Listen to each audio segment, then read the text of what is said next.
Assalamualaikum warahmatullahi wabarakatuh. Waalaikumsalam warahmatullahi wabarakatuh. Jumpa lagi dengan kita berdua. Gue Putri. Gue Elda. Apa kabar Besti? Aduh, di tengah situasi yang masih belum stabil, belum kondusif. Kita berdua berharap semua yang nonton ini baik-baik aja. Amin. Tidak terpancing. Amin. Tidak menjadi korban. Bahkan sanak saudaranya juga aman-aman. Jadi kita untuk situasi yang masih kurang stabil ini nggak kondusif lah di mana-mana. Jadi lebih baik di rumah aja. Balik lagi ya ke hashtag di rumah aja ya Allah. Iya, tapi jujur gue ya udahlah, anak-anak PJJ lagi ya kan. Betul. Tapi ya udah, memang itu yang terbaik lah untuk saat ini. Untuk saat ini, untuk keamanan semua, keselamatan semua, karena ya begitulah, kalau udah begitu keluar rumah kan kita nggak tahu ya. Bener, karena ya banyak disusupi lah itulah. Kalau misalkan cuma orasi-orasi menyampaikan aspirasi doang mah oke lah ya. Ya. Ya udahlah, pokoknya di episode jeritan malam ini kita beralih dikit lah dari berita-berita yang tentang negara ini ya. Ini walaupun beritanya bukan berita sih sebenarnya, cerita ya. Walaupun ceritanya ini sebenarnya tidak kalah juga dark juga gitu. Cuma lo tahu nggak sih Mbak, kalau di luar sana tuh ya ada orang-orang yang tega menghabisi anggota keluarganya. Dan biasanya apalagi yang dihabisi itu perempuan. Dihabisin sama keluarganya dengan dalih katanya si perempuan ini itu mencoreng nama baik keluarga. Jadi gini, disebut honor killing atau penghilangan nyawa demi kehormatan. Itu tuh kalau misalkan diartikan itu adalah penghilangan nyawa terhadap seorang anggota keluarga yang dimana biasanya perempuan yang dianggap mencoreng atau membawa aib bagi nama baik atau kehormatan keluarga. Nah, tindakannya itu seringkali brutal dan dilakukan oleh keluarga, terutama yang laki-laki seperti ayah, bahkan saudara laki-lakinya atau paman, yang didasari dengan keyakinan bahwa aib tersebut hanya bisa dihapus dengan darah. Nah, terjadi di zaman sekarang nih. Sampai saat modern. Nah, sebenarnya praktek ini tuh bukan dari ajaran agama tertentu, melainkan berakar pada budaya patriarki yang menganggap perempuan sebagai properti dan simbol kehormatan keluarga. Jadi kalau perempuannya itu dianggap aib ya harus ya itu tadi gitu, mencoreng nama keluarga. Hanya bisa dihapuskan dengan darah. Nah, jadi tuh karena kehormatan keluarga sangat bergantung pada perilaku perempuan, jadi praktek paling umum itu tuh sebenarnya terjadi di wilayah yang budaya patriarkinya tuh sangat kuat. Kental. Gitu. Nah, misalnya nih penyebarannya. Jadi nggak cuma di satu wilayah tertentu doang nih. Jadi kalau di Asia Selatan itu di negara-negara seperti Pakistan dan India, terutama ya masih di wilayah pedesaan lah. Itu mencatat sejumlah kasus yang signifikan. Terus kalau di Pakistan tuh ada tuh sebutannya karo kari. Nah, kalau di Timur Tengah dan Afrika Utara, di negara-negara seperti Yordania, Suriah, Palestina, Mesir, Irak yang sebenarnya tuh memiliki sejarah panjang. Jadi emang udah praktek dari zaman dulu sampai di zaman modern. Nah, sistem hukum di beberapa negara ini tuh kadang tuh masih memberi keringanan hukum buat pelaku. Ya itu tadi karena dalihnya menjaga kehormatan. Gila, parah sih. Marahan. Nah, terus di wilayah Mediterania itu tuh ada beberapa komunitas di Turki yang masih mempraktekkan si honor killing ini. Terus di Afghanistan norma sosial dan budaya yang ketat diperparah oleh rezim yang represif terhadap perempuan. Ya itu yang balik lagi bikin budaya kayak gini tuh tetap ada. Nah, bahkan di Indonesia juga ada. What? Di Indonesia juga ada. Jadi ada konsep budaya yang mirip, yang dapat berujung pada kekerasan serupa meskipun tidak selalu disebutnya tuh honor killing. Misalkan nih ada konsep siri di budaya Bugis Makassar di Sulawesi Selatan. Nah, ada juga di Madura dikenal sebagai carok. Nah bentuknya tuh sebenarnya sama, di mana rasa malu atau aib keluarga dapat memicu tindakan kekerasan untuk memulihkan martabat.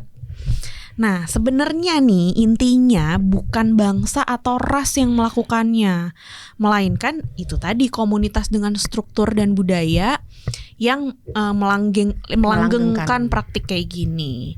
Faktor utamanya yaitu budaya patriarki yang ekstrim ya terutama. Nah ini tuh ada beberapa contoh, kita akan kasih beberapa contoh alasan umum yang suka dijadiin pembenaran untuk melakukan honor killing ini. Nah pertama nih, jadi biasanya si perempuan ini tuh menolak perjodohan atau mereka kawin lari, menikah tanpa restu. Ini tuh sebagai salah satu pemicu umum lah gitu.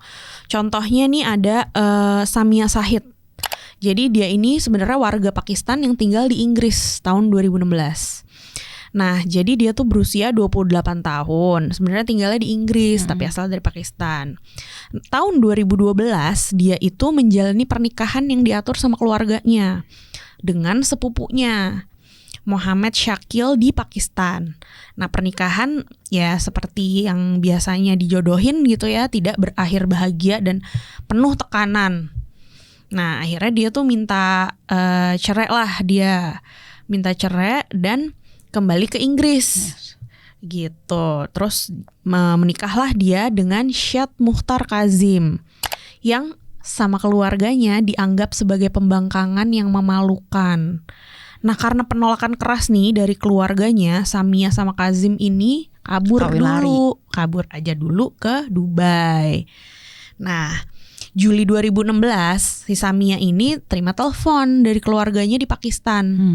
Kayak mereka tuh bilang ayahnya si Muhammad Shahid nih sakit keras nih. Terus kayaknya nih udah kritis banget lah, udah diambang kematian.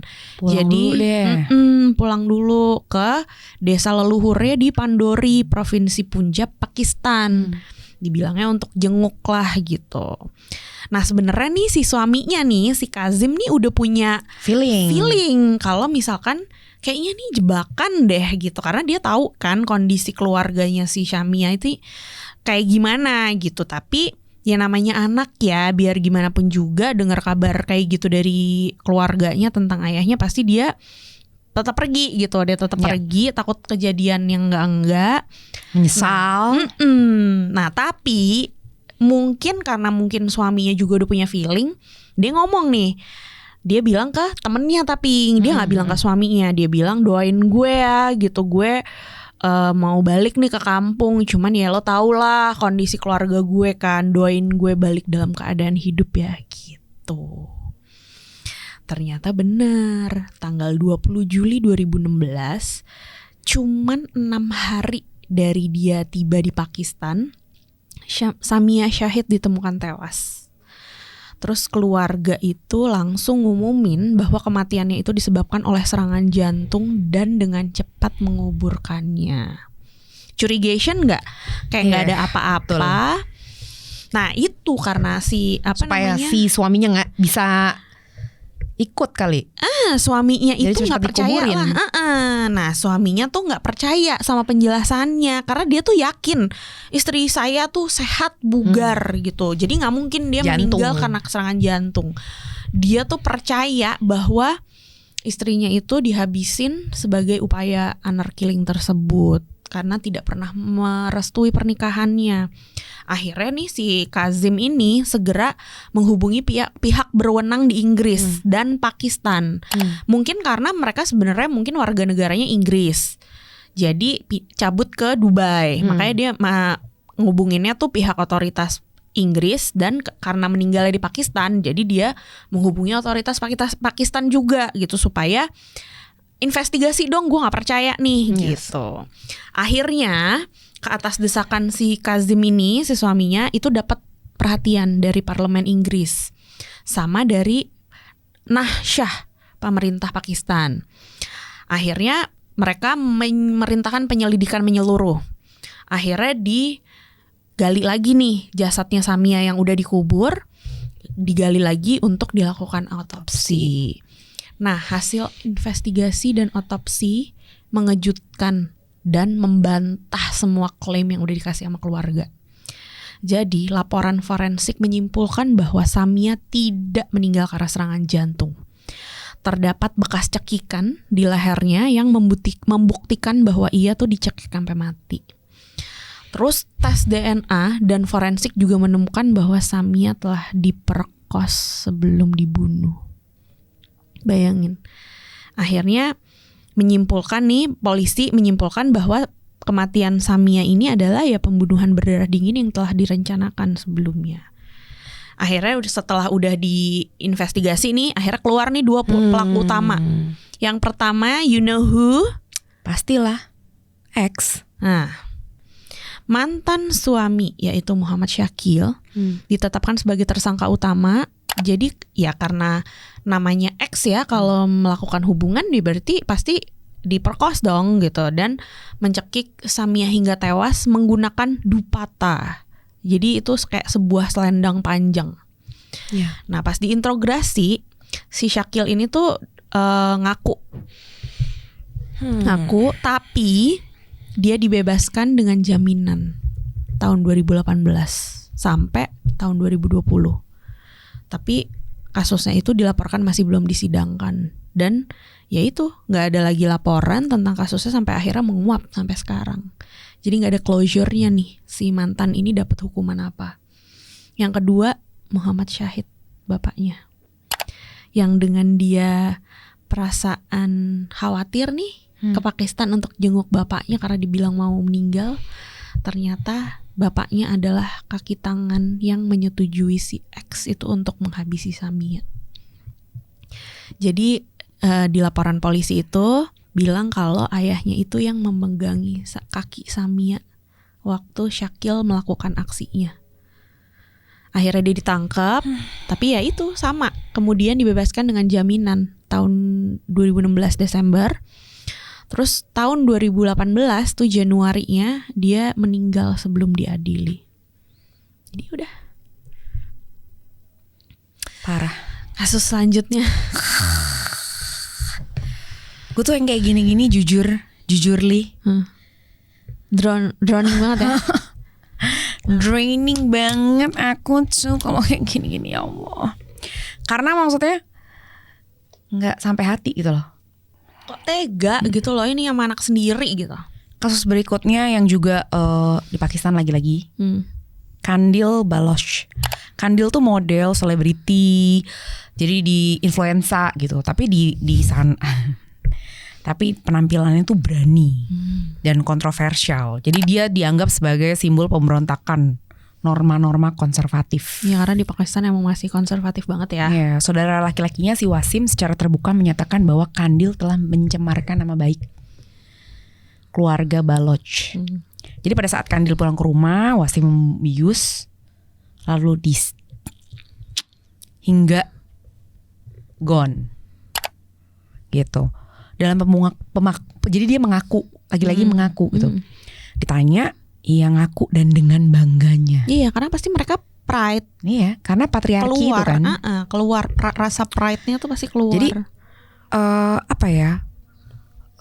Gue sampai kayak kok bisa-bisanya gitu, maksudnya lo melakukan suatu kejahatan di mana kejahatannya itu parah banget, karena kan blood is thicker than water gitu kan. Iya kan, seharusnya justru itu ya. Justru karena blood is thicker than water, menurut mereka aib itu hanya bisa ditutup dengan blood. Nah elah, not just with the water. Nah terus udah gitu ada juga, jadi mereka kayak tadi kan alasan-alasannya. Nah mereka menjadi korban kekerasan seksual. Banyak yang korban itu justru dianggap sebagai pihak yang bersalah, ya kan? Karena aib. Padahal korban namanya. Korban, dan kalau lo bisa kayak masuk ke kepala atau jadi dirinya si korban gitu, bisa bertukar. Itu gila, lo jadi korban, bayangin lo. Iya, dia juga nggak mau gitu. Lo jadi korban, udah mentally ill, terus gimana secara psikis, terus lo harus menanggung juga cap bahwa lo menodai keluarga lo. Nah itu terjadi di Turki. Jadi namanya dirahasiakan, tapi 16 tahun Kasian banget ya. lalu diperkaos oleh sekelompok pria. Nah akhirnya alih-alih melaporkan, keluarganya malah bilang dia aib. Jadi mereka mengadakan rapat untuk justru merencanakan menghabisinya. Jadi gadis itu dia dibawa ke lubang yang sudah digali dekat rumah dan dikubur hidup-hidup. Sampai mau menyebutkannya aja gue nggak berani, sumpah. Jadi jasadnya ditemukan 40 hari kemudian setelah salah satu anggota keluarga akhirnya melapor. Aduh, ada yang at least ada yang waras ya keluarganya ya. Ya kalau misalnya lo melakukan, ya sekarang gini deh, kita bohong gitu. Antara ngomong iya enggak gitu, bisa enggak gitu. Itu aja kayak iya nggak ya gitu kan. Kalau orang yang maksudnya ini melakukan sesuatu yang ya Allah gila, gue udah gak ngerti lagi sih. Jadi si kakek lah menjadi dalang. Ya karena dia yang paling istilahnya pengambil keputusan kan, selama masih ada kakek. Iya benar. Terus biasanya juga selain misalnya karena dia korban, itu juga biasanya orang-orang yang diduga untuk sudah melakukan hubungan di luar pernikahan gitu. Jadi memiliki hubungan dengan pria yang bukan suaminya. Tapi itu kan hanya dugaan-dugaan. Iya, padahal belum tentu bener anyway juga iya kan? gitu kan. Jadi mungkin kayak bagi mereka tuh yang cuma ngobrol sambil lewat gitu kan. Kayak yang gue tiba-tiba kemarin gue ceritain. Gue kan emang orangnya ekspresif terus udah gitu pas gue jadi cerita dikit nih ya. Jadi kemarin tuh gue ketemu orang, terus dia bilang maaf ya aku belum bisa follow up lagi gitu ya. Jadi kita ada sesuatu yang harus di follow up. Oh ya nggak apa-apa. Terus gue gini dengan itu kalau ada tetangga julid tuh kayak langsung ibu itu kan udah punya suami, masa kok dia gini. Padahal sama gini. Justru lebih parah dong. Kok gini ke laki lain. Aduh. Dan itu tuh salah satu ceritanya dialami oleh Banas Mahmud di Inggris loh juga. Ya tapi dia wanita dari Kurdi Irak yang tinggal di London, meninggalkan suaminya yang dijodohkan oleh keluarganya sejak umur 16 tahun karena rata-rata background story-nya tuh sama ya, yang kayak gini-gini tuh ya. Iya. Akhirnya kembali ke rumah orang tua memulai hubungan baru. Ayah dan pamannya menganggap ini sebagai aib. Mereka mengadakan pertemuan lagi-lagi untuk menghabisi. Nah, Banas sendiri sempat lapor ke polisi. Lah, 5 ini gue baca sih ini ceritanya. Nah, bahwa nyawanya tuh terancam gitu. Dan yang mengancam adalah keluarga dekatnya. Itu tapi benar-benar nggak diiniin sama polisi. Iya, laporannya tidak dianggap serius. Dan ini ya kan, ini emang cuman kita cuman cuplikan-cuplikan aja lah gitu. Kalau misalkan baca ceritanya tuh ya pas riset. Jadi sebenarnya si kakaknya itu juga kabur karena mengalami hal yang sama. Jadi dia dijodohin tapi dia lebih inilah. Kalau si Banas kalau si Banas ini lebih ya udah deh gitu. Cuman orang ada batasnya juga kan ya. Makanya dia dijodohin ya oke. Ternyata dia di abuse sama suaminya, dia nggak tahan. Dia nggak kabur ke tempat lain loh. Dia pulang ke rumah minta dilindungi gitu sama keluarganya. Dan gitu. ternyata malah sepupunya yang mengerjai hingga dia diakhiri nyawanya. Jasadnya dimasukkan ke dalam koper dan dikubur di sebuah halaman rumah di Birmingham, di Inggris. Jadi nggak tahu ya, maksudnya kayak mungkin orang-orang yang di keturunan Timur Tengah selain patriarkinya juga masih kuat kan, mereka juga kayak lo dinikahin untuk meningkatkan status gitu kan. Kalau enggak menjaga bloodlines. Ya, jadi makanya suka dinikahin sama sepupunya yang kayak gitu kan. Tapi ya gimana? Untunglah di Indonesia sebenarnya nggak terlalu gini-gini banget ya. Tapi ada loh. Ada, belum ya. Ada, tapi maksudnya perempuan-perempuannya udah pada lebih berani, ya kan? Nah sayangnya si Rosmini binti Darwis di Sulawesi Selatan tahun 2020. Hitungannya baru tuh kan? Bukan modern. Siti Nurbaya ya. Bukan Siti Nurbaya, lagu dong bukan Siti Nurbaya. 9 Mei 2020. Jadi Rosmini ya udah biasa aja tuh. Jadi Rosmini tuh umur 16 tahun. Dia jatuh sakit. Jadi muntah-muntah, kehilangan kesadaran. Nah nggak sembuh-sembuh tuh, nggak sembuh-sembuh. Sekolahnya di kampung Katabung, desa Neteang, Kecamatan Tompo Bulu, Kabupaten Bantaeng, Sulawesi Selatan ditutup karena corona. Nah, dia tuh sakit corona kan. Akhirnya abang sepupunya Usman datang menjenguk. Keluarga Rosmini sebelumnya menuduh Usman telah mengguna-guna. Kalau Indonesia dibumbui ya. Ya, apalagi yang di masyarakat yang masih pedalaman ya, itu kental banget apa-apa klinik, apa-apa mistis. Dibantah keras, akhirnya Rosmini mengaku bahwa menjalin hubungan dengan Usman yang telah berkeluarga, lalu semakin membakar esmoni keluarga.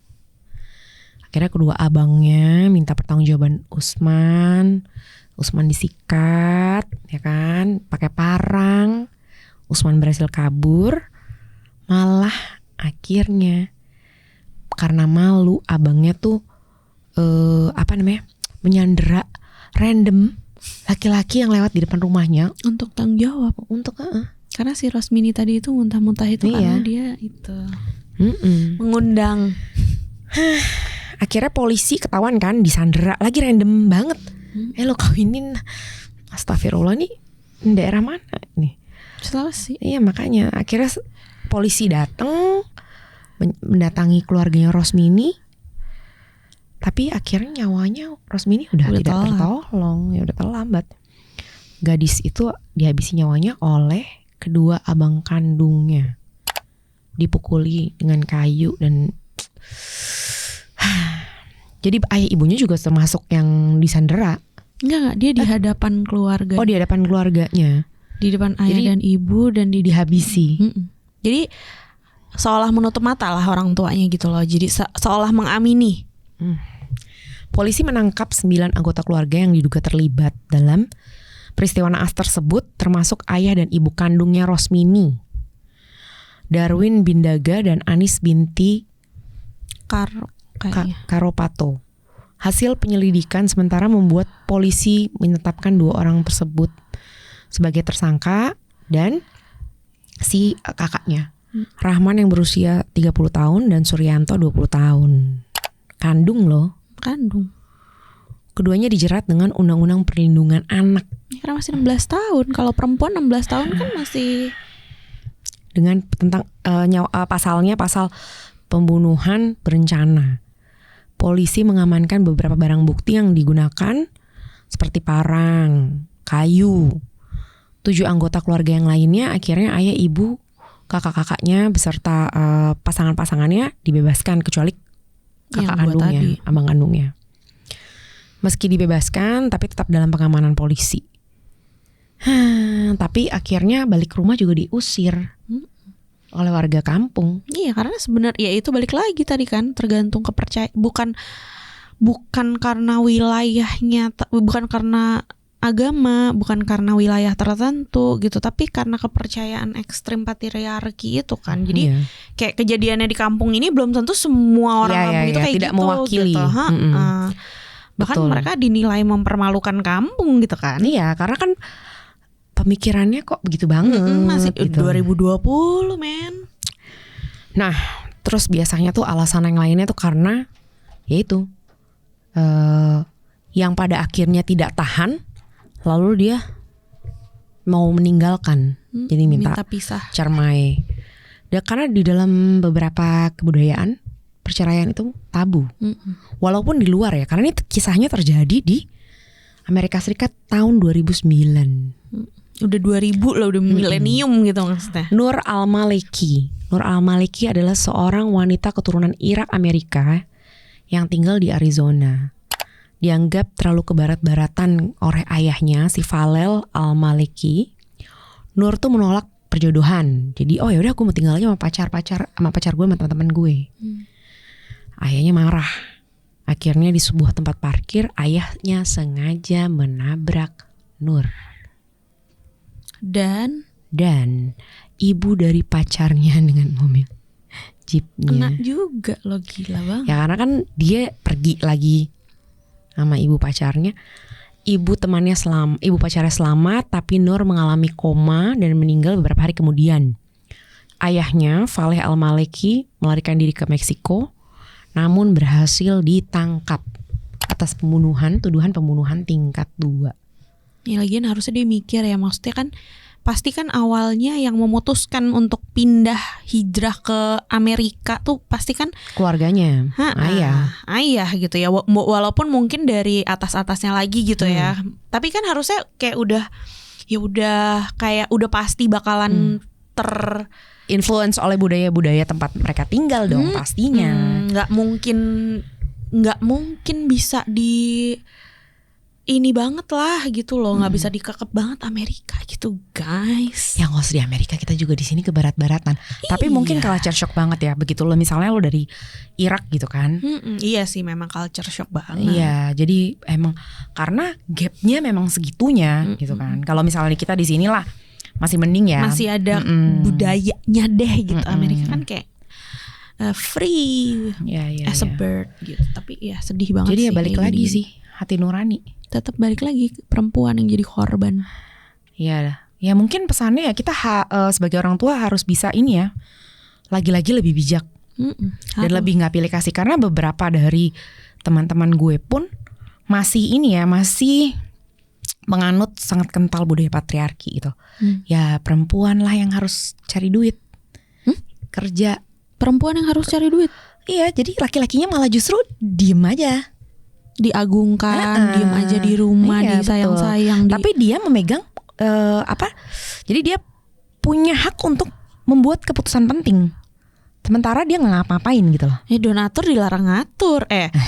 Bukan donatur dilarang ngatur harusnya. Iya, makanya. Iya kan donaturnya harusnya istrinya. Jadi tetap aja kan? misalnya kan enggak ini kakak adik. Kakak adik gitu kan, misalnya cewek cowok gitu. Cewek cowok beda kan. Ya udah yang laki-lakinya pasti lebih. Ya kan? Kalau suami istri ya udahlah ya gitu. Kalau misalnya beda lagi. Kalau misalnya kakak adik gitu loh, kadang-kadang kakaknya misalnya udahlah kakak kamu ya udah biarin aja lah, dia udah pusing nih dengan hidupnya, padahal kakaknya nggak ngapa-ngapain. Tapi sementara misalnya keluarga tersebut punya usaha, nah perempuan ini yang harus lebih banyak kerja, tapi laki-lakinya dapat misalnya sahamnya lebih gede. Iya, keuntungannya ya buat dia lah. Kan dia juga ini, soalnya dia anak pertama, laki-laki lagi, harus hidupi keluarganya, ya kan, yang gitu-gitu kan, iya kan, kayak gitu kan. Terus dia gitu, ya begitulah deh. Yang segitu nggak yang kental banget patriarkinya. Dan zamannya juga zaman modern. Bikin aus ya guys, cewek cowok sama aja ya bestie, anak perempuan dan anak laki itu sama.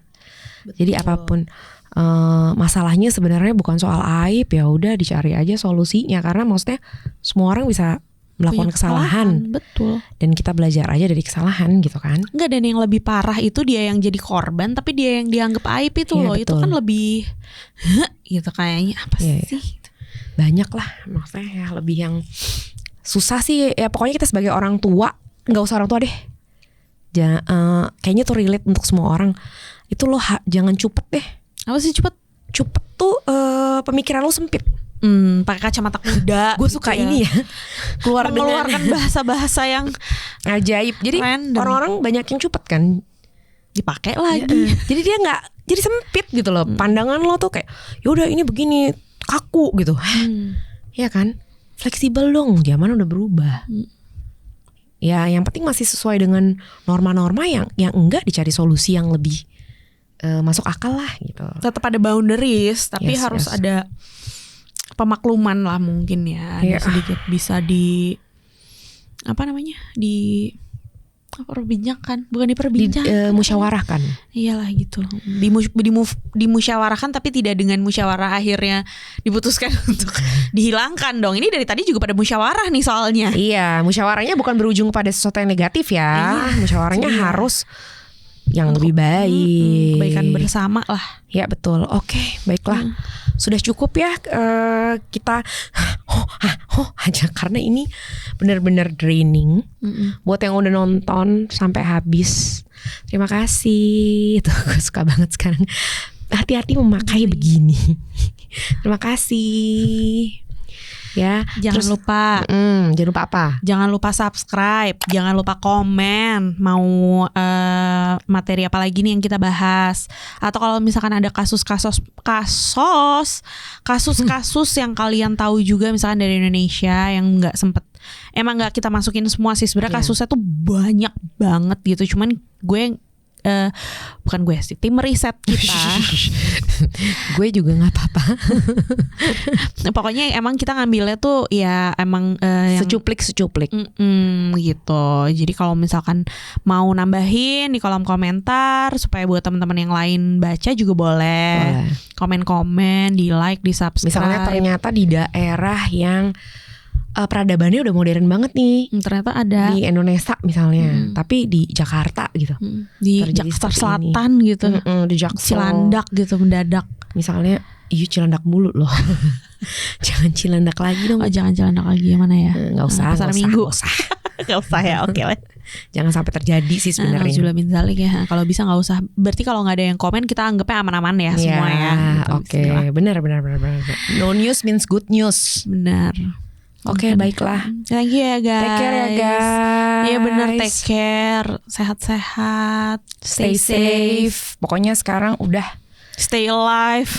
Ya Allah. Banyak-banyak berdoa. Oke. Dah. Thank you. Bye.